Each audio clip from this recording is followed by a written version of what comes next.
God, this place is going to the dogs, said Malfoy loudly. That oaf teaching classes. My father'll have a fit when I tell him. Shut up, Malfoy, Harry repeated. Careful, Potter. There's a Dementor behind you. Ooh, squealed Lavender Brown, pointing towards the opposite side of the paddock. Trotting towards them were a dozen of the most bizarre creatures Harry had ever seen. They had the bodies, hind legs and tails of horses, but the front legs, wings and heads of what seemed to be giant eagles, with cruel steel-coloured beaks and large, brilliantly orange eyes. The talons on their front legs were half a foot long and deadly-looking. Each of the beasts had a thick leather collar around its neck, which was attached to a long chain, and the ends of all of these were held in the vast hands of Hagrid, who came jogging into the paddock behind the creatures. "Gee up there!" he roared, shaking the chains and urging the creatures towards the fence where the class stood. Everyone drew back slightly as Hagrid reached them and tethered the creatures onto the fence. "Hippogriffs!" Hagrid roared happily, waving a hand at them. "Beautiful, aren't they?" Harry could sort of see what Hagrid meant. Once you had got over the first shock of seeing something that was half horse, half bird, you started to appreciate the hippogriffs. Gleaming coats, changing smoothly from feather to hair, each of them a different colour, stormy grey, bronze, a pinkish roan, gleaming chestnut and inky black. "So," said Hagrid, rubbing his hands together and beaming around, "if you want to come a bit nearer." No one came, and no one seemed to want to. Harry, Ron and Hermione, however, approached the fence cautiously. "Now, first thing you got to know about hippogriffs is they're proud," said Hagrid. "Easily offended, hippogriffs are. Don't ever insult one, because it might be the last thing you do."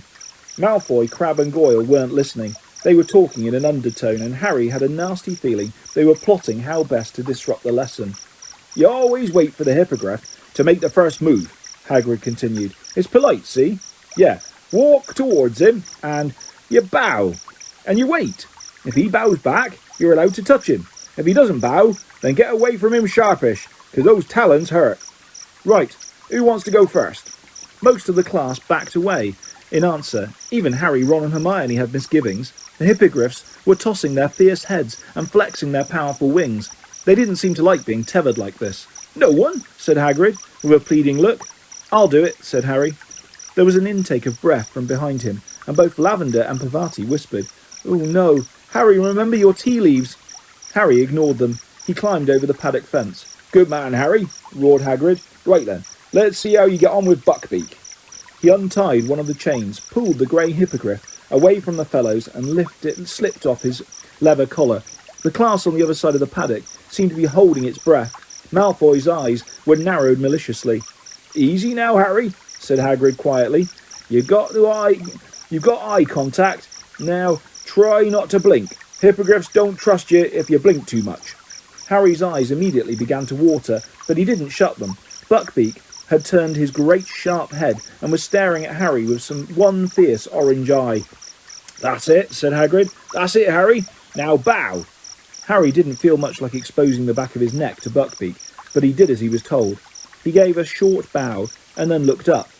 The hippogriff was still staring haughtily at him. It didn't move. "Ah," said Hagrid, sounding worried. "Right, back away now. Harry, easy does it." But then, to Harry's enormous surprise, the hippogriff suddenly bent his scaly front knees and sank into what was an unmistakable bow. "Oh, well done, Harry," said Hagrid, ecstatic. "Right, you can touch him. Pat his beak. Go on." Feeling that a better reward would have been to back away, Harry moved slowly towards the hippogriff and reached out towards him. He patted the beak several times, and the hippogriff closed his eyes lazily, as though enjoying it. The class broke into applause, all except for Malfoy, Crabbe and Goyle, who were looking deeply disappointed. "Right then, Harry," said Hagrid. "I reckon he might let you ride him." This was more than Harry had bargained for. He was used to a broomstick, but he wasn't sure a hippogriff would be quite the same. "You climb up there, just behind the wing joint," said Hagrid, "and mind you don't pull any of his feathers out. He won't like that." Harry put his foot on the top of Buckbeak's wing and hoisted himself onto his back. Buckbeak stood up. Harry wasn't sure where to hold on. Everything in front of him was covered in feathers. "Go on then," roared Hagrid, slapping the hippogriff's hindquarters. Without warning, 12-foot wings flapped open on either side of Harry. He just had time to seize the hippogriff around the neck before he was soaring upwards. It was nothing like a broomstick, and Harry knew which one he preferred. The hippogriff's wings were beating uncomfortably on either side of him. catching him under his legs and making him feel he was about to be thrown off. The glossy feathers slipped under his fingers, and he didn't dare get a stronger grip. Instead of the smooth action of the Nimbus 2000, he now felt himself rocking backwards and forwards as the hindquarters of the hippogriff rose and fell with his wings. Buckbeak flew him once around the paddock and then headed back to the ground. This was the bit Harry had been dreading. He leant back as the smooth neck lowered, feeling he was going to slip off over the beak. Then he felt a heavy thud as the 4 ill-assorted feet hit the ground and just managed to hold on and push himself straight again. "Good work, Harry!" roared Hagrid, as everyone except Malfoy, Crabbe and Goyle cheered. "OK, who else wants a go?" Emboldened by Harry's success, the rest of the class climbed cautiously into the paddock. Hagrid untied the hippogriffs one by one, and soon people were bowing nervously all over the paddock. Neville ran repeatedly backwards from his, which didn't seem to want to bend its knees. Ron and Hermione practised on the chestnut, while Harry watched. Malfoy, Crabbe and Goyle had taken over Buckbeak. He was bowed to Malfoy, who was now patting his beak, looking disdainful. "This is very easy," Malfoy drawled, loud enough for Harry to hear him. "I knew it must have been, if Potter could do it. I bet you're not dangerous at all, are you?" he said to the hippogriff. "Are you, you ugly great brute?" It happened in a flash of steely talons. Malfoy let out a high-pitched scream, and next moment Hagrid was wrestling Buckbeak back into his collar as he strained to get at Malfoy, who lay curled in the grass, blood blossoming over his robes. "I'm dying!" Malfoy yelled, as the class panicked. "I'm dying! Look at me! It's killed me!" "You're not dying," said Hagrid, who had gone very white. "Someone help me! Gotta get him out of here!" Hermione ran to open the gate, while Hagrid lifted Malfoy easily. As they passed, Harry saw that there was a long, deep gash in Malfoy's arm. Blood splattered the grass, and Hagrid ran with him up the slope towards the castle. Very shaken, the Care of Magical Creatures class followed at a walk. The Slytherins were all shouting about Hagrid. "They should sack him straight away," said Pansy Parkinson, who was in tears. "It was Malfoy's fault," snapped Dean Thomas. Crabbe and Goyle flexed their muscles threateningly. They all climbed the stone steps into the deserted entrance hall. "I'm going to go and see if he's okay," said Pansy, and they all watched her run up the marble staircase. The Slytherins, still muttering about Hagrid, headed away in the direction of their dungeon common room. Harry, Ron and Hermione proceeded upstairs to Gryffindor Tower. "Do you think he'll be all right?" said Hermione nervously. "Of course he will. Madame Pomfrey can mend cuts in about a second," said Harry, who had had far worse injuries mended magically by the matron. "That was a really bad thing to happen in Hagrid's first class, though, wasn't it?" said Ron, looking worried. "Trust Malfoy to mess things up for him." They were among the first to reach the Great Hall at dinner time, hoping to see Hagrid, but he wasn't there. "They wouldn't sack him, would they?" said Hermione anxiously, not touching her steak and kidney pudding. "They'd better not," said Ron, who wasn't eating either. Harry was watching the Slytherin table. A large group, including Crabbe and Goyle, were huddled together, deep in conversation. Harry was sure they were cooking up their own version of how Malfoy had got injured. "Well, if you can't say it wasn't an interesting first day back, can you?" said Ron gloomily. They went up to the crowded Gryffindor common room after dinner and tried to do the homework Professor McGonagall had set them, but all three of them kept breaking off and glancing out of the tower window. "There's a light on in Hagrid's window," Harry said suddenly. Ron looked at his watch. "If we hurried, we could go down and see him. It's still quite early." "I don't know," Hermione said slowly, and Harry saw her glance at him. "I'm allowed to walk across the grounds," he said pointedly. "Sirius Black hasn't got past the Dementors here, has he?" So they put their things away and headed out of the portrait hole, glad not to meet anybody on their way to the front doors, as they weren't entirely sure they were supposed to be out. The grass was still wet and looked almost black in the twilight. When they reached Hagrid's hut, they knocked and a voice growled, "Come in!" Hagrid was sitting in his shirt sleeves at his scrubbed wooden table. His boarhound, Fang, had his head in Hagrid's lap. One look told them that Hagrid had been drinking a lot. There was a pewter tankard, almost as big as a bucket, in front of him, and he seemed to be having difficulty in getting them into focus. "'Spect it's a record," he said thickly when he recognised them. "Don't reckon they've ever had a teacher who only lasted a day before." "You haven't been sacked, Hagrid?" gasped Hermione. "Not yet," said Hagrid miserably, taking a huge gulp of whatever was in the tankard. "But it's only a matter of time, isn't it, after Malfoy?" "How is he?" said Ron, as they all sat down. "It wasn't serious, was it?" "Madame Pomfrey fixed him best as she could," said Hagrid dully. But he's saying it's still agony, covered in bandages, moaning. He's faking it, said Harry at once. Madame Pomfrey can mend anything. She regrew half my bones last year. Trust Malfoy to milk it for all it's worth. School governors have been told. Of course, said Hagrid miserably. They reckon I started too big. Should have left hippogriffs for later. Done flubberworms or summat. Just thought it'd make a good first lesson. It's all my fault. It's all Malfoy's fault, Hagrid, said Hermione earnestly. We're witnesses, said Harry. You said hippogriffs attack if you insult them. It's Malfoy's problem. He wasn't listening. We'll tell Dumbledore what really happened. Yeah, don't worry, Hagrid. We'll back you up, said Ron. Tears leaked out of the crinkled corners of Hagrid's beetle-black eyes. He grabbed both Harry and Ron and pulled them into a bone-breaking hug. I don't think you've had enough to drink. I think you have had enough to drink, Hagrid, said Hermione firmly. She took the tankard from the table and went outside to empty it. Maybe she's right, said Hagrid, letting go of Harry and Ron, who both staggered away, rubbing their ribs. Hagrid heaved himself out of his chair and followed Hermione unsteadily outside. They heard a loud splash. What's he done? Said Harry nervously, as Hermione came back in with the empty tankard. Stuck his head in the water barrel, said Hermione, putting the tankard away. Hagrid came back, his long hair and beard sopping wet, wiping the water out of his eyes. That's better, he said, shaking his head like a dog and drenching them all. Listen, it was good of you to come and see me, really. Hagrid stopped dead, staring at Harry as though he'd only just realised he was there. What do you think you're doing, eh? He roared so suddenly that they jumped a foot in the air. You're not to go wandering around after dark, Harry. And you too, letting him. Hagrid strode over to Harry, grabbed his arm and pulled him to the door. Come on, Hagrid said angrily. I'm taking you all back up to school. And don't let me catch you walking down here to see me after dark again. I'm not worth it. Malfoy didn't reappear in classes until late on Thursday morning, when the Slytherins and Gryffindors were halfway through double potions. He swaggered into the dungeon, his right arm covered in bandages and bound up in a sling, acting in Harry's opinion as though he was the heroic survivor of some dreadful battle. How is it, Draco? Simpered Pansy Parkinson. Does it hurt much? Yeah, said Malfoy, putting on a brave sort of grimace, but Harry saw him wink at Crabbe and Goyle when Pansy had looked away. Settle down, said Professor Snape idly. Harry and Ron scowled at each other. Snape wouldn't have said settle down if they'd walked in late. He'd have given them detention. But Malfoy had always been able to get away with anything in Snape's classes. Snape was head of Slytherin House and generally favoured his own students before all others.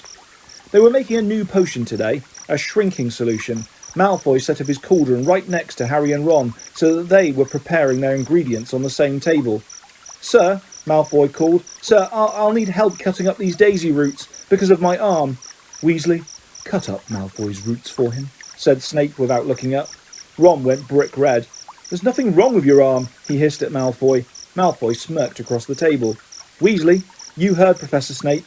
Cut up these roots. Ron seized his knife, pulled Malfoy's roots towards him and began to chop them roughly, so they were all different sizes. Professor, drawled Malfoy, Weasley's mutilating my roots, sir.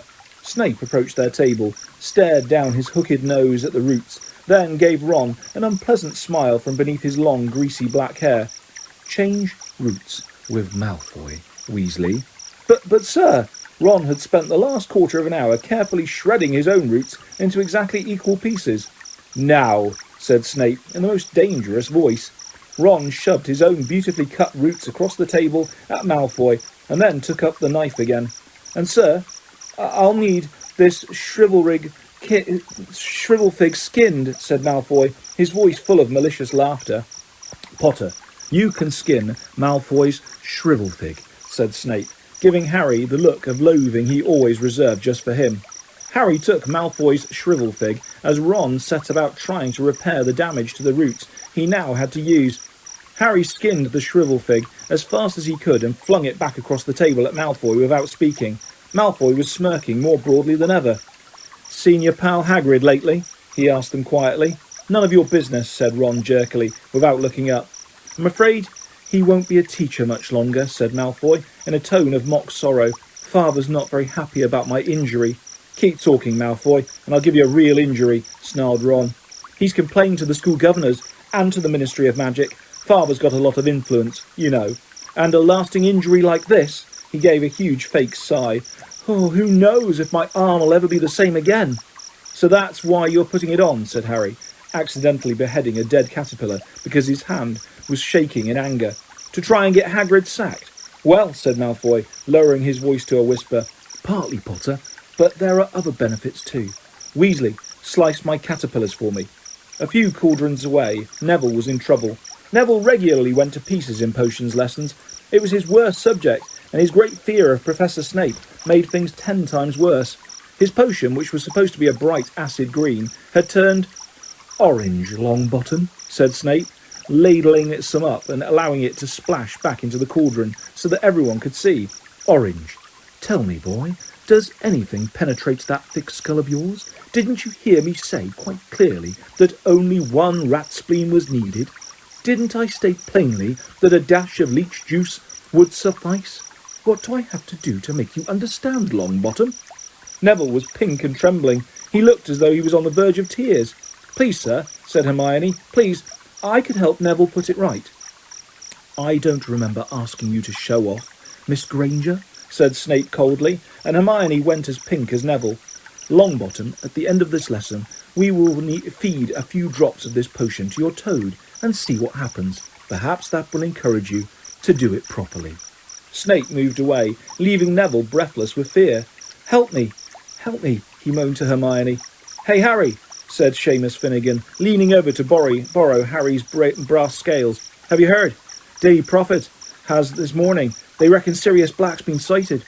Where? Said Harry, and Ron quickly. On the other side of the table, Malfoy looked up, listening closely. Not too far from here, said Seamus, who looked excited.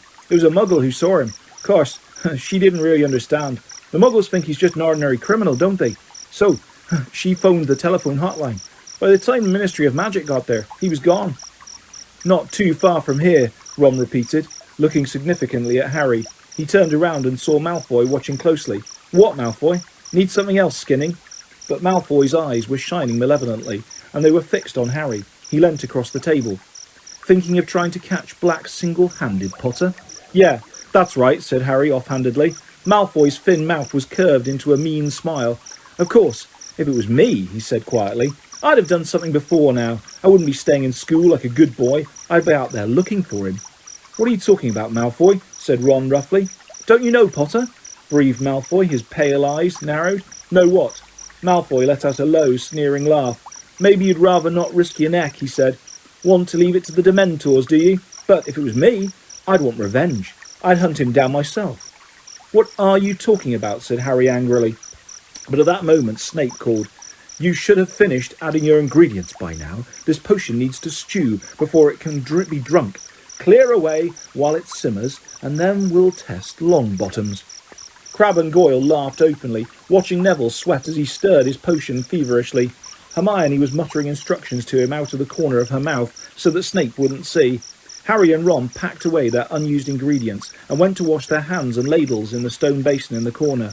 What did Malfoy mean? Harry muttered to Ron as he stuck his hands under the icy jet that poured from a gargoyle's mouth. Why would I want revenge on Black?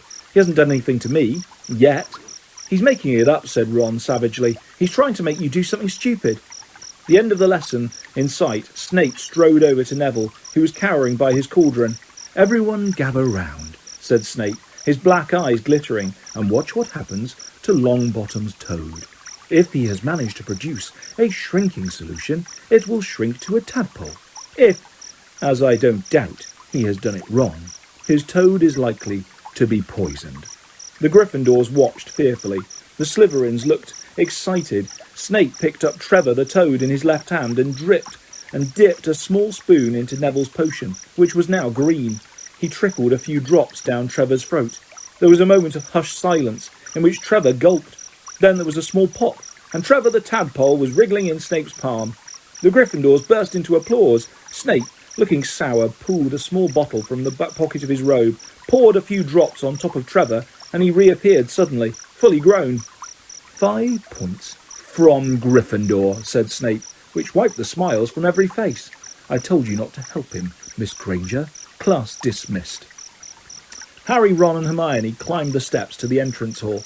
Harry was still thinking about what Malfoy had said, while Ron was seething about Snape. 5 points from Gryffindor because the potion was all right. Why didn't you lie, Hermione? You should have said Neville did it all by himself." Hermione didn't answer. Ron looked around. "Where is she?" Harry turned too. They were at the top of the steps now, watching the rest of the class pass them, heading for the Great Hall and lunch. "She was right behind us," said Ron, frowning. Malfoy passed them, walking between Crabbe and Goyle. He smirked at Harry and disappeared. "There she is," said Harry. Hermione was panting slightly, hurrying up the stairs. One hand was clutching her bag. The other seemed to be tucking something down the front of her robes. "How did you do that?" said Ron. "What?" said Hermione, joining them.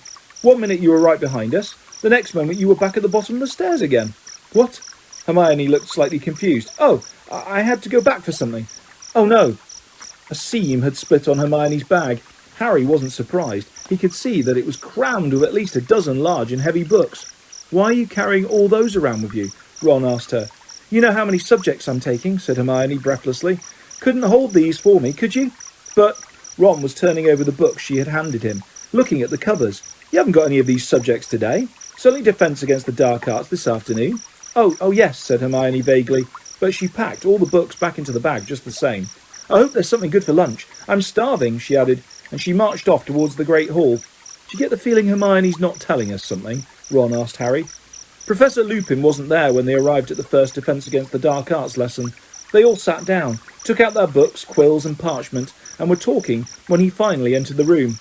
Lupin smiled vaguely and placed his tatty old briefcase on the teacher's desk. He was as shabby as ever, but looked healthier than he had on the train, as though he had had a few square meals. "Good afternoon," he said. "Would you please put all your books back in your bags? Today's will be a practical lesson. You will only need your wands." A few curious looks were exchanged as the class put away their books. They had never had a practical Defence Against the Dark Arts before, unless you counted the memorable class last year when their old teacher had brought a cage full of pixies to class and set them loose. "Right then," said Professor Lupin, when everyone was ready, "if you'd follow me." Puzzled but interested, the class got to its feet and followed Professor Lupin out of the classroom. He led them along the deserted corridor and around a corner, where the first thing they saw was Peeves the poltergeist, who was floating upside down in mid-air and stuffing the nearest keyhole with chewing gum. Peeves didn't look up until Professor Lupin was 2 feet away. Then he wiggled his curly-toed feet and broke into song. "Loony, loony, Lupin," Peeves sang. "Loony, loony, Lupin, loony, loony, Lupin." Rude and unmanageable as he always was, Peeves usually showed some respect towards the teachers. Everyone looked quickly at Professor Lupin to see how he would take this. To their surprise, he was still smiling. "I'd take that gum out of the keyhole if I were you, Peeves," he said pleasantly. "Mr. Filch won't be able to get in to get his brooms." Filch was the Hogwarts caretaker, a bad-tempered, failed wizard who waged a constant war against the students, and indeed Peeves. However, Peeves paid no attention to Professor Lupin's words, except to blow a loud, wet raspberry. Professor Lupin gave a small sigh and took out his wand. "This is a useful little spell," he told the class over the shoulder. "Please watch closely." He raised the wand to shoulder height and, "What do I say?" and pointed it at Peeves. With the force of a bullet, the wad of chewing gum shot out of the keyhole and straight down Peeves' left nostril. He whirled right the way up and zoomed away, cursing. "Cool, sir," said Dean Thomas in amazement. "Thank you, Dean," said Professor Lupin, putting his wand away. "Shall we proceed?" They set off again. The class looking at shabby Professor Lupin with increased respect. He led them down a second corridor and stopped right outside the staff room door. "Inside, please," said Professor Lupin, opening it and standing back. The staff room, a long panelled room full of old, mismatched chairs, was empty except from one teacher. Professor Snape was sitting in a low armchair, and he looked around as the class filled in. His eyes were glittering, and there was a nasty sneer playing around his mouth. As Professor Lupin came in and made to close the door behind him, Snape said, "Leave it open, Lupin. I'd rather not witness this." He got to his feet and strode past the class, his black robes billowing behind him. At the doorway, he turned on his heel and said, "Possibly no one's warned you, Lupin, but this class contains Neville Longbottom. I would advise you not to entrust him with anything difficult, not unless Miss Granger is hissing instructions in his ear." Neville went scarlet. Harry glared at Snape. It was bad enough that he bullied Neville in his own classes, let alone doing it in front of other teachers. Professor Lupin had raised his eyebrows. "I was hoping that Neville would assist me with the first stage of the operation," he said, "and I am sure he will perform it admirably." Neville's face went, if possible, even redder. Snape's lip curled, but he left, shutting the door with a snap. "Now then," said Professor Lupin, beckoning the class towards the end of the room, where there was nothing except an old wardrobe in which the teachers kept their spare robes. As Professor Lupin went to stand next to it, the wardrobe gave a sudden wobble, banging off the wall. "Nothing to worry about," said Professor Lupin calmly, as a few people jumped backwards in alarm. "There's a boggart in there." Most people seemed to feel that this was something to worry about. Neville gave Professor Lupin a look of pure terror, and Seamus Finnegan eyed the now rattling doorknob apprehensively. "Boggarts like dark enclosed spaces," said Professor Lupin. "Wardrobes, the gap beneath beds, the cupboards under sinks. I once met one that had lodged itself in a grandfather clock. This one moved in yesterday afternoon, and I asked the headmaster if the staff would leave it to give my third years some practice. So, the first question we must ask ourselves is, what is a boggart?" Hermione put up her hand. "It's a shapeshifter," she said. "It can take the shape of whatever it thinks will frighten us most." "Couldn't have put it better myself," said Professor Lupin, and Hermione glowed. "So the boggart sitting in the darkness within has not yet assumed a form. He does not yet know what will frighten the person on the other side of the door. Nobody knows what a boggart looks like when he is alone, but when I let him out, he will immediately become whatever each of us most fears." "This means," said Professor Lupin, choosing to ignore Neville's small splutter of terror, "that we have a huge advantage over the boggart before we begin. Have you spotted it, Harry?" Trying to answer a question with Hermione next to him, bobbing up and down on the balls of her feet with her hand in the air, was very off-putting, but Harry had a go. Because there are so many of us, it won't know what shape it should be." "Precisely," said Professor Lupin, and Hermione put her hand down, looking a little disappointed. "It's always best to have company when you're dealing with a boggart. He becomes confused, which should he become a headless corpse or a flesh-eating slug. I once saw a boggart make that very mistake, tried to frighten two people at once and turned himself into half a slug. Not remotely frightening. The charm that repels a boggart is simple, yet it requires force of mind. You see, the thing that really finishes a boggart is laughter. What you need to do is force it to assume a shape that you find amusing. We will practice the charm without wands first. After me, please." "Ridiculous!"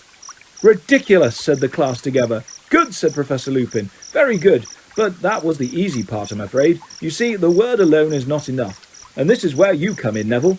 The wardrobe shook again, though not as much as Neville, who walked forward as though he was heading for the gallows. "Right, Neville," said Professor Lupin. "First things first. What would you say is the thing that frightens you most in the world?" Neville's lips moved, but no noise came out. "Didn't catch that, Neville. Sorry," said Professor Lupin cheerfully. Neville looked around rather wildly, as though begging someone to help him. He then said, in barely more than a whisper, "Professor Snape." Nearly everyone laughed. Even Neville grinned apologetically. Professor Lupin, however, looked thoughtful. "Professor Snape? Neville, I believe you live with your grandmother." Yes," said Neville nervously, "but I don't want the boggart to turn into her either." No, you misunderstand me," said Professor Lupin, now smiling. "I wonder, could you tell us what sort of clothes your grandmother usually wears?" Neville looked startled, but said, "Well, always the same hat, a tall one with a stuffed vulture on top, and a long dress, green normally, and sometimes a fox fur scarf." "And a handbag," prompted Professor Lupin. "A big red one," said Neville. "Right then," said Professor Lupin. "Can you picture those clothes very clearly, Neville? Can you see them in your mind's eye?" "Yes," said Neville uncertainly, plainly wondering what was coming next. "When the boggart bursts out of this wardrobe, Neville, and sees you, it will assume the form of Professor Snape," said Lupin, "and you will raise your wand, thus, and cry, 'Ridiculous!' and concentrate hard on your grandmother's clothes. If all goes well, Professor Boggart Snape will be forced into that vulture-topped hat, that green dress, that big red handbag." There was a great shout of laughter. The wardrobe wobbled more violently. "If Neville is successful, the boggart is likely to turn his attention to each of us in turn," said Professor Lupin. "I would like all of you to take a moment now to think of the thing that scares you most and imagine how you might force it to look comical." The room went quiet. Harry thought, what scared him most in the world? His first thought was Lord Voldemort. Voldemort returned to full strength. But before he had even started to plan a possible counterattack on a boggart Voldemort